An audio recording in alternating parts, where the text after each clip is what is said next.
Boa noite, nós do Polo de Pouso Redondo vamos trabalhar o tema informatividade. Olá, hoje você vai conhecer um pouco mais sobre um dos elementos mais importantes do contexto, seja escrito, falado ou multimediático.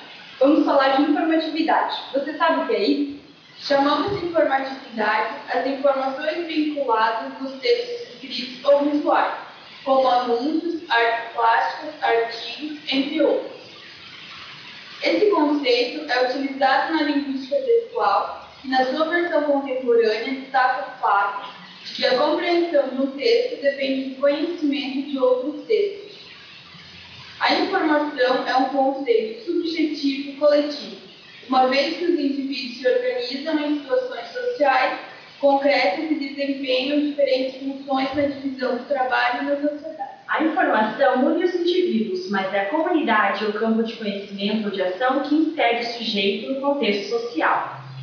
Interesses e linguagem são referências que delimitam os procedimentos de organização para o acesso e uso da informação. Desta forma, podemos dizer que um texto é informativo quanto menor for sua previsibilidade. O grau de informatividade desperta o interesse e aguça a vontade de conhecer o novo ou importante. O óbvio e o senso comum não são atraentes e desvalorizam a informação. A informatividade acontece em 3 níveis. No nível 1, ou da primeira ordem, se apresentam as palavras e expressões com um grau de probabilidade tão alto que são consideradas casos triviais e recebem pouca atenção do leitor. São termos comuns e tão evidentes que não chamam a atenção e não agregam nada de novo. São palavras funcionais como artigos, preposições e outras mais. São informações evidentes como uma placa num pátio cheio de carros onde se lê estacionamento. No nível 2, ou de segunda ordem, a probabilidade da ocorrência da informatividade desses termos é menor, mas a aparição deles no texto não chega a causar surpresa. A comunicação normal envolve com mais frequência esse nível de informatividade. São termos utilizados em reuniões de trabalho quando se exige um certo grau de intelectualidade pessoal. No terceiro nível, a probabilidade de ocorrer os termos comuns é muito improvável. O ato da leitura nesse nível exige do leitor uma grande quantidade de esforço cognitivo. Em contrapartida, são dados que provocam mais interesse. Os autores citam como exemplo desse tipo de ocorrências a descontinuidade, causados pela aparente falta de informação no texto, e quando os padrões exigidos pelo texto não se ajustam ao conhecimento armazenado pelo leitor. Os portugueses de Alemar acreditam na lenda a seguir a bocagem. Os portugueses daqui, a Rui Barbosa. Jeitos autorais à parte, o texto é um exemplo claro de um texto de terceiro nível. Diz a lenda que Rui Barbosa, ao chegar em casa, ouviu um barulho estranho vindo do seu quintal. Chegando lá, constatou haver um ladrão tentando levar seus patos de criação. Aproximou-se vagarosamente do indivíduo e, surpreendendo ao tentar pular o muro com seus amados patos, disse-lhe: ó bucéfalo anácrono, não interpelo pelo valor intrínseco dos meus bípedes palmípedes, mas sim pelo ato vil e sorrateiro de profanares o redondo de minha habitação, levando meus ovíparos a sorelfa e a socapa. Se fazes isso por necessidade, transige, mas se é para zombar da minha elevada prosopopéia de cidadão digno e honrado, dar-te-ei com minha bengala fosfórica bem no alto da tua sinagoga, e farei com tal ímpeto que reduzirei à 50ª potência o que o vulgo denomina de nada. E o ladrão confuso disse: doutor, eu levo ou deixo os patos?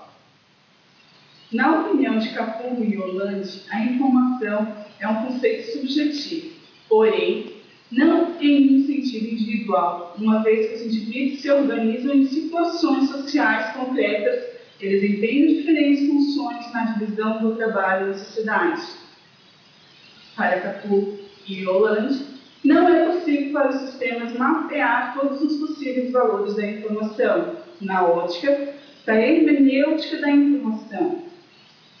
A pré-compreensão une os indivíduos, tendo como marco não o sujeito isolado, mas a comunidade ou o campo de conhecimento ou de ação na qual se insere o sujeito. A seleção do que é informativo ou não, na constituição dos sistemas não é tarefa simples, pois os domínios e as áreas de atividade diferem quanto aos aspectos que os unem. Alguns domínios têm alto grau de consenso e critérios de relevância e explícitos. Outros têm paradigmas diferentes e conflitantes. A informatividade é um dos fatores constitutivos da unidade textual, não se apresentando nos textos referenciais. Todos os textos veiculam algum tipo de informação, desde os textos de comunicação diária, oral ou escrita, até aqueles com intenção estética e semiótica. O grau de informatividade está diretamente relacionado à informação veiculada. Ela pode ser previsível, imprevisível, esperada ou não esperada. Quanto mais previsível for o texto, menor será o grau de informatividade que ele oferece.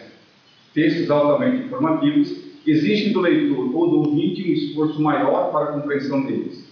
Textos científicos, por exemplo, têm como objetivo produzir informação teórica e transmitir conhecimentos acerca do objeto de estudo.